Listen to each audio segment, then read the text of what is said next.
Praise the lord. Hallelujah. Good morning. ఈరోజు దేవుని వాగ్దానము కీర్తనల గ్రంథము 3వ కీర్తన 3వ వచనము.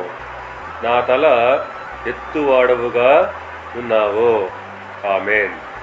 క్రీస్తునందు ప్రియులారా, దావీదు మహారాజు అంటున్నాడు, నీవే నాకు అతిశయాస్పదముగాను నా తల ఎత్తువాడవుగాను ఉన్నావు అని అంటున్నాడు. అవును, విశ్వాసులకు అవమానకరమైన పరిస్థితుల్లో ఆయన తల ఎత్తువాడుగాను ఉన్నాడు. ఆయన మనలను ఎన్నటికీ కూడా సిగ్గుపడనీయడు. మన అతిశయాస్పదము ఆయనే. అవమానకరమైన పరిస్థితుల్లోకి మనల్ని ఎన్నటికీ రాలేడు. కీర్తనల గ్రంథము 27వ కీర్తన 6వ వచనం ప్రకారంగా, నా శత్రువుల కంటే నా తల ఎత్తుగా ఎత్తబడును.